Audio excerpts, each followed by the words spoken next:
nuti kan mana bana jalqabni keenya iyyuu barnoota jechuudha. Barannee nama ta'uudha. Biyya keenya jijjiiruudha. Of jijjiiruudha. Biyyi tokko kan ijaarramtus kan jijjiiramtus humna nama barateen jechuudha. Kan beeku qabu. Mootummaas kana beeku qabu.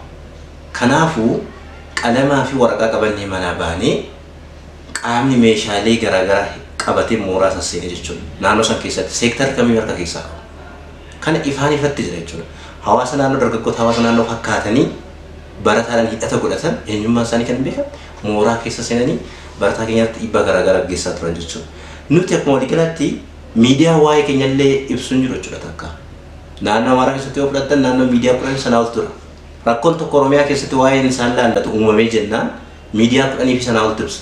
Oromiyaa keessatti garuu miidiyaa dhumti tokko waa'ee keenya dubbatan jiru jechuudha. Akka carraa ta'ee miidiyaa OMN irratti jechuudha yeroo garaagaraa yaada ibsanneef jecha sadarkaatti miidiyaa sun himatamuu irra ga'e jechuudha. Maaliif barataan miti kana irratti yaamtanii yaada keessan irraa fuuta sun barattoota miti shorkistoota qaama addaa karaa irraa fuutanii waan jedhamu sadarkaa miidiyaa sana himachuutti gahaa jechuudha. Isa booda dubbii lammaffaa ka'een yoo xinnaate baatii tokko achi keessatti rakkannee uguramne ispaaltii irra buluudhaan nyaataan waan meeqaan qaamni poolisii naannoo sanaatiin illee haga barataan keenya lafatti dabaddabamee rukutamee tumamee caccabu waan garaa garaatiin barattoota keenya uguraa turanii qabneef ammas warra rakkisnee warratti dadawwalanne achiin akka danda'anutti birrii tiraanspoortii kan ittiin gara qe'eetti gallu qabanne warratti deebinee galle jechuudha.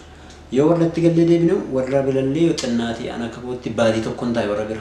Ammas illee beeksisa baasee barattoonni isaanii nu gallee baanillee gibbiitiin isaanis baanii galanidhanii sanaaf yeroo dheeraa ji'a tokkoo fi isa ol mana teenye barattoonni Oromoo jechuudha dubbii lammaffaa keessanaa teenye yogguu deebinu barattoonni gannu dura dhaqanii gagalmaanii kilaasii jammaranii jechuudha kilaasii gaduu eegalanii jechuudha. Yogguu nuti deebine annee barattoonni lakkoofsa wal duukaa deemnu culunne baay'inni keenya akka tilmaa barataallee irraa jara dhaqee yoo jedhu barattootaan tura isin galmeessinaati yeroo galmee eeggadhanii barattoota torbee lamaaf isaa ol lafa kaanii jechuudha akka obboleessi kan matu qeerarbe torbee lamaaf isaa ol lafa kaanii leenseen galchan kaaffeen galchan maaliif yeroo nuti gallee dubbii lammaffaa sana keessa miil kaardii ittiin barataan mana nyaataa deemee nyaatu sanii qayyaranii jijjiiranii jechuudha.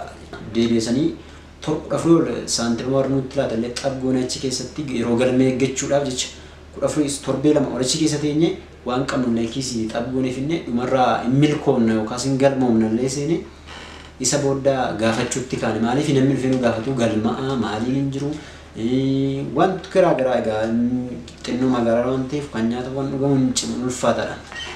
Saniifi egaa waan hundumaa Afrikaa fixanneen maaliif nuun gaafattanii maaf nuun galmeessitan akkas onnaan bakka yoo barbaaddanii sa'aatiin galmee darbeera yoo barbaaddan withdraw formii fudhaati guutaa galaa masichi sa'aatiin darbeera isin addatti isin barsiifnee barataa afaan isin qaqqabsiisuu hin dandeenyu jecha jedhuun barattoota irraa jalaan barattoonni dhaqanii gaggaafatan wal duukaa yoo gaafatanii ammas waan biraa waan fakkaatuu fi dhiisnee barataan irrumaa jalaan gaggaafate yogguu akkas ta'u kana barattoonni shaanxaa yoo baafannu kaan shaanxaa dhabeera ni kaan saamameera gidduma dhiisnee galle sana keessa jechuudha hundumtuu lubbuu isaa baafate malee namni meeshaa achi qabu tokkicha baafate hin jiru ni kaan isuma uffatuun akkuma waan irraa qabuun gara warraatti gale yoo sana doormiillee caccabsuudhaan ni kaan tasargateera warra argatee tasargatee ni kaan immoo harki caalaan immoo dhabeeyyuu uffata isaa qabu meeshaa qabu dhabe kanarratti immoo barumsa isaas illee dhabe galmaa'uuf jennaan lakkiin barbaachisu yeroo darbeera sichi waan itti isin barsiisnee bakka buufnee barataa isin qaqqabsiisnu hin qabnu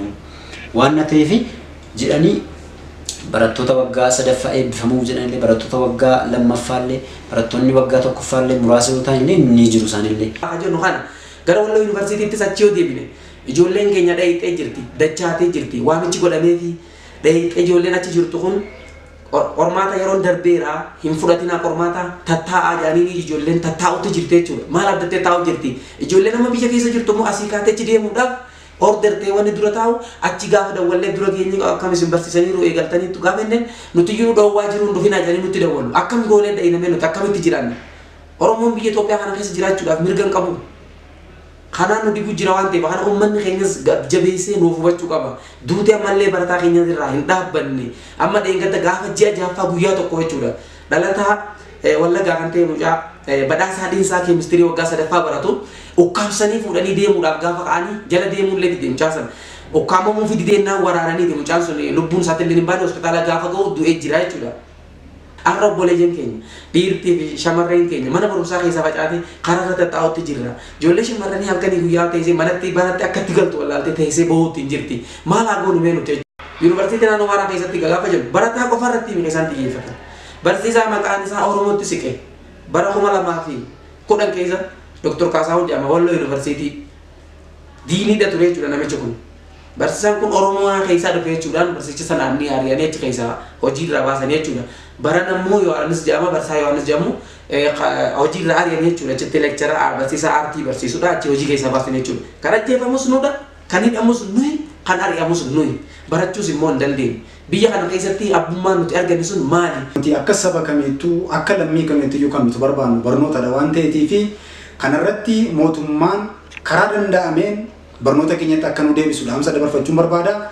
Karaa biraa immoo hayyoonni keenya beektonni hundumti Oromoon irratti hirmaatee jenereeshinii barnoota dhabaa jiru kana kaan isaa naannoo Amaaraatii galee kaqee jiru akkuma kanallee shira garaagaraa irratti hojjechuudhaan Yuunivarsiitii Oromiyaa keessaa barataa barnoota irraa ari'amaa jiruuf illee gadi taa'ee kallattiitti barataan kun barnoota argachuu qabu akka irratti hojjetanii fi akka barnoota keenyatti nu deebisan dhaamsa karaa kanaan dabarfachuun barbaada. Kanaaf mootummaan dhimma kanas nu hubachaatiin hin jiru. Uummanni keenya dhaggeeffattoonni keenyaa fi warri jalqaboo kanatti nu agarra. Nuti abbootii keenya haadha keenya obboleeyyan keenya obboleettii keenya hin somnu dhugaa miidhamne isinitti himu jirra sagalee nu ta'a. Mootummaan yeroo gabaabduu keessatti nuti kan barbaannu barnoota fi nageenya waan ta'eef nageenya fi barumsa irraa adda baanee yommuu jiraachuu hin dandeenye gara barumsa keenyatti nu deebisuu danda'u qaba jechuudha. Akkuma obboleeyyan keenya kaasan ministeera barnoota saayinsii fi teekinooloojii federaalaa fi qaamolee garaagaraa kan gaafachaa turre oopshinii lama gaafannee turre jechuudha. Tokko naannoo Amaaraa keessatti akkaataa amma jiruun barachuu hin dandeenye waan ta'eef nuti kan barbaannu barumsa nageenya waan ta'eef Oromiyaatti deemnee gara Yuunivarsiitii Oromiyaatti dabarsaa waan jiru. Yoo kun hin danda'amu ta'ee nuti sirna federaalizimii biyya kana saba kamiyyuu hammannee wajjin jiraachuun aadaa keenya duudhaa keenya eenyumtu nu barsiisuu hin danda'u waan ta'eef saba kam wajjin jira dandeetti jiraachuu qabna waan ta'eef naannoo Amaaraa irraan kan hafe naannolee biroo keessatti ramaddii nuu kennaa amma nageenya gummuutti ni baranna waan jedhamu gaafannee ture. Isa kana hundumayyuu callinaa hin ulaalan jechuudha. Uummanni Oromoo, beektonni Oromoo, hayyoonni Oromoo isaa kanatti ijji Oromoo jaamaa waan jirtuuf tootaalii Oromoo garboonfamaa waan jirtuuf sadarkaan ta'anii keessatti kufaa waan jirtuuf karaa danda'ameen gad ta'anii dhimma kanarratti mari'atanii barnoota keenya akka itti nu deebisan jechuun barbaada jechuudha.